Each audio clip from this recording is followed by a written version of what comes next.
Bismillah. Des semaines d'attente angoissée, des contretemps, des communications téléphoniques codées avec Joseph. Tantôt je croyais le départ pour le lendemain, tantôt j'étais certain qu'il ne viendrait jamais. La tension nerveuse nous fit fatiguer tous, et nous ne cessions de nous chamailler. Maori ne supportait plus sa claustration, ni ce qui-vive perpétuel qu'il devait s'imposer. Sa parfaite connaissance des couloirs d'aération lui avait jusqu'alors évité d'être surpris par une équipe d'entretien. Mais il suffirait d'une seule fois. Il suffirait d'une seule fois pour trop de choses. Nous vivions en équilibre sur une corde mince. L'espoir nous aidait à le supporter, mais parfois il nous fouillait. Nous étions épuisés physiquement et nerveusement. Marsa, de mauvaise humeur, me privait de repas pour 2 jours, ce qui déclencha en moi une gigantesque envie de rire. J'eus grand-peine à la contenir. Mes nerfs surmenés m'obéissaient mal. Encore heureux que Marsa ne fût pas très fine. Ma réaction mal contrôlée n'aurait pas donné le change à quelqu'un de plus malin.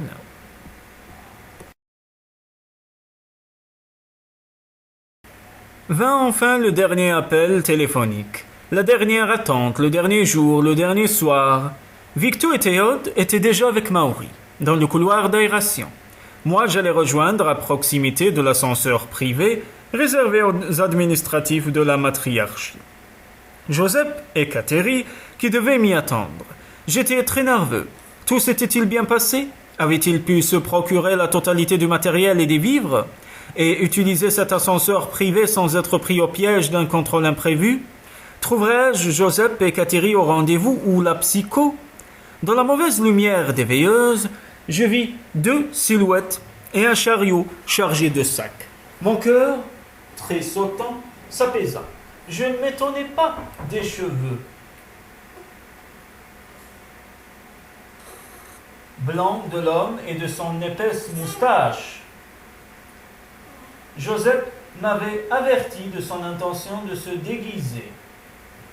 Il portait la salopette de toile bleue de 2 ouvriers mécaniciens. La femme avait la tenue blouson, pantalon et casquette d'un ingénieur méca. Elle me surprit, j'avais imaginé Kateri comme une très belle femme, et elle me semblait quelconque. Petite, très mince, la casquette dissimulait ses cheveux et ses yeux se cachaient derrière les verres fumés de larges lunettes. La bouche, fortement maquillée, me parut trop large. Comme prévu au préalable, je fis demi-tour. Ils me suivirent sans se rapprocher de moi. Un ingénieur méca et un ouvrier pouvaient avoir des raisons de circuler la nuit, mais qu'aurait-il fait en compagnie d'un jardinier? Je les guidais dans les méandres du secteur 42-23 sud. Comme il se devait, Joseph poussait le chariot et marchait derrière Kateri. Nous ne croisâmes personne. J'ouvris le panneau mobile d'un couloir d'aération en pressant, comme me l'avait enseigné Maori, sur les points d'ancrage dissimulés. Kateri entra à ma suite, puis Joseph, et le chariot qui passait tout juste. Je refermai le panneau. Nous avions à présent un assez long chemin à couvrir pour rejoindre les autres. J'avais bien appris mon itinéraire, et ce passage caché serait plus sûr que les couloirs ouverts à tous. Joseph me présenta Kateri, et oh, surprise! Elle me tendit la main. Une femme ne serre jamais la main d'un homme. Je l'acceptai comme elle était donnée, un gage de bonne volonté. Tout y est, dit Joseph, en indiquant les sacs sur le chariot. Il y a même du supplément. Quelques objets qui seront sans doute utiles. Pas trop de difficultés? Demandai-je. Non, et pas de traces. À l'échelon élevé de la matriarchie, tout est trafic d'influence et jeu d'échange. Procure-moi ceci, je te procurerai cela. Chacun ayant ainsi barre sur l'autre. Les transactions effectuées restent secrètes. La psychopolice se garde bien d'intervenir. Ni sondage, ni rejet ne menacent les femmes. Kateri, propre amie de la matriarche, était en bonne place pour obtenir facilement ce qu'elle désirait. Joseph aussi, par sa position privilégiée. Kateri avait retiré sa casquette, libérant une chevelure d'un blond chaud, nouée sur la nuque comme celle d'un homme. Les lunettes avaient disparu et l'épaisse couche de rouge des lèvres. Je découvris une beauté réelle, faite de charme et d'harmonie des traits. Les yeux étaient gris, comme les miens, mais plus clairs de teinte. La bouche délibérément élargie par un maquillage excessif avait retrouvé de justes proportions. Le visage était calme, lisse. Quelle personnalité se cachait sous ce masque inexpressif? le temps le dirait. Malgré la poignée de main donnée à tous, mes compagnons accueillirent Kateri avec réserve. Elle n'était pas acceptée de très bon cœur. Elle dut certainement le sentir, mais son visage paisible n'exprima ni trouble ni colère. Elle se taisait, obstinément. De ma vie, je n'avais rencontré femme plus silencieuse et plus calme. Au moins, sur ce plan-là, Joseph avait raison. Kateri était différente. Nous nous préparâmes pour la première étape du voyage, rejoindre le puits central. Kateri se déshabilla sans manifester de gêne en même temps que nous. Sa nudité rendit sa beauté plus précise. Elle était très mince, certes, mais avait des seins pleins, des fesses pommées, des cuisses rondes. Le conditionnement enraciné nous aida à ne pas trop la voir. Même pendant l'accouplement, un homme ne doit pas détailler une femme. Je m'inquiétais un peu. Qu'elle fût aussi tentante ajouterait un problème à ceux qui existaient déjà. 5 hommes et une seule femme, qui ne choisirait d'évidence que le seul Joseph. Dans un monde où ils sont choisis et ne choisissent jamais, les hommes ont l'habitude de se soulager entre eux quand la pulsion sexuelle devient trop exigeante. Mais aucun de nous n'avait de tendance réellement homosexuelle, et Kateri serait là, à chaque instant, comme une inaccessible tentation.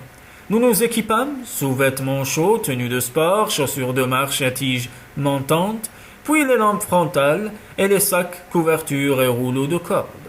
Joseph ajouta à sa charge l'étui rigide qui enfermait sa guitare. Il ne serait pas plus parti sans elle que sans Kateri. La femme du groupe se chargea aussi d'un sac qui ne me parut ni moins lourd ni moins volumineux que le nôtre. Une nouvelle preuve de bonne volonté, comme la poignée de main. Cela durerait-il? N'en viendrait-elle pas à réclamer aigrement ses privilèges? Je n'en étais pas certain. Nous laissâmes le chariot dans le couloir. L'équipe d'entretien qui le découvrirait là ne s'en étonnerait pas. Un ouvrier paresseux omet parfois de ramener à son lieu de rangement un instrument de travail. Nous nous mîmes en route, en marchant d'un bon pas. Nous étions loin du puits central et nous espérions l'atteindre avant le matin. Nous n'avions pas traîné, mais nous ne l'atteignimes pas. Maori jugea trop dangereux de continuer et ordonna la halte. Nous nous installâmes à une intersection de voies. Si une équipe d'entretien survenait, nous aurions des possibilités de fuite. Théode prit le premier tour de garde. Les autres se couchèrent.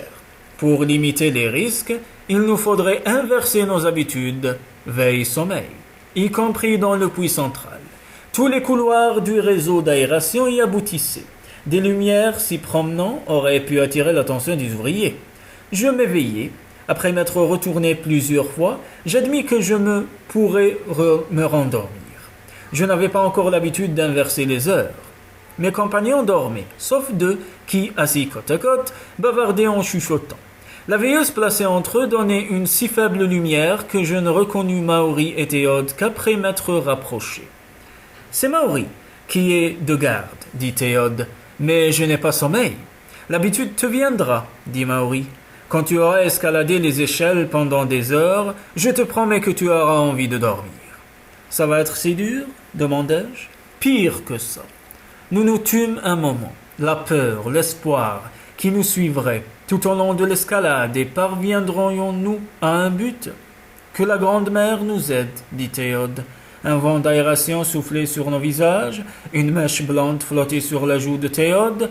Il dénoua le lien de ses cheveux pour les rattraper. « D'où viennent les vents d'aération, Maori ?» demanda-t-il. « Il y a des souffleries dans chaque couloir, je sais, mais je veux dire d'où vient-il à l'origine? J'ai entendu dire qu'au niveau 1, de grandes machines les fabriquent, mais je n'ai jamais rencontré quelqu'un qui les ait vues.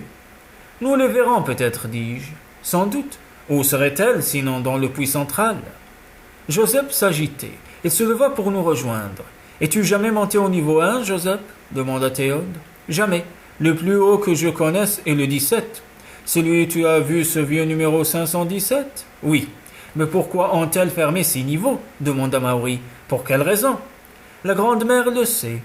C'est bien, en effet, la seule réponse possible. À quoi ressemblait ce niveau 17? Demandai-je. Aux autres, plus ou moins. Avec cette différence, une partie était désaffectée, les couloirs n'étaient pas entretenus et ne débouchaient que sur des portes closes. Et cette différence aussi, j'ai changé pour une majorité de femmes. Il n'y avait pas plus d'un 10e de mâles, tous parqués au fond de la salle, un banc vide les séparait des femmes. Se pourrait-il que les niveaux supérieurs ne soient occupés que par des femmes demandai-je. Très possible. Si les révoltés ont vraiment trouvé refuge dans les niveaux fermés, elle ne tient sans doute pas à ce que les hommes puissent apprendre la vérité. Alors tout sera gardé, dit Théode avec inquiétude. Nous ne pourrons jamais passer. Nous passerons, dit fermement Joseph. Nous trouverons un moyen. Était-il convaincu ou cherchait-il à se convaincre lui-même? Je m'étonne, dit Maori, que la matriarche n'ait jamais interdit de chant de la révolte.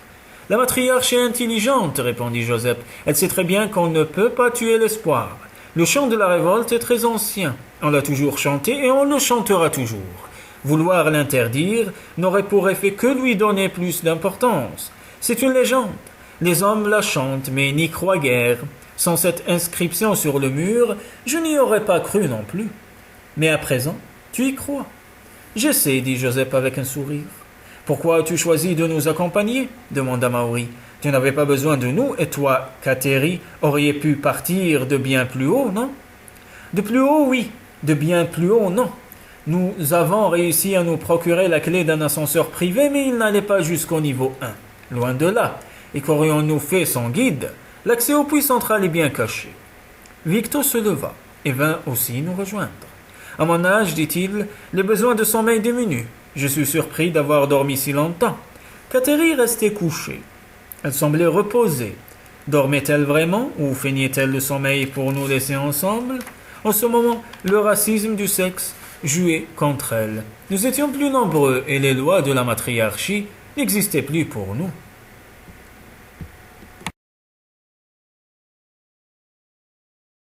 Le puits central m'effraya. Sans raison logique, je l'avais imaginé comme analogue à un puits de récupération, en plus grand. Ce n'était pas grand, c'était gigantesque. Nos lampes fragmentaient un monstrueux trou d'obscurité, une vision d'infini sans haut ni bas, sans face ni côté. Plus que tout ouvrier, un jardinier a l'habitude des vastes espaces, puisqu'il travaille dans les jardins. Mais les jardins baignent dans la clarté des lampes solaires. Ici, tout était angoissante noirceur, et seules nos lampes nous protégeaient d'une immensité d'ombre. Et les échelles, sur ce mur au revêtement d'acier abrasé par le temps, semblaient si fragiles, si légères, si usées. Une chauvette passa, planant sur ses ailes de cuir noir. Une seconde, la laide tête fut nettement visible. Oreilles rondes, museau camard, yeux orangés, puis la lumière l'effraya. Elle disparut dans l'ombre avec un cri aigre qui s'étira. « Sont-elles dangereuses » demanda Joseph. « Non, répondit Maori. Elles craignent la lumière. » Nous étions en train de nous encorder. L'idée du grand départ m'excitait et m'inquiétait. Ces échelles à escalader durant des jours, des mois, sans doute, un voyage insensé et un but qui n'existait peut-être pas. Il me semblait soudain que nous étions tous fous, que nous nous préparions pour un long supplice qui finirait dans la mort.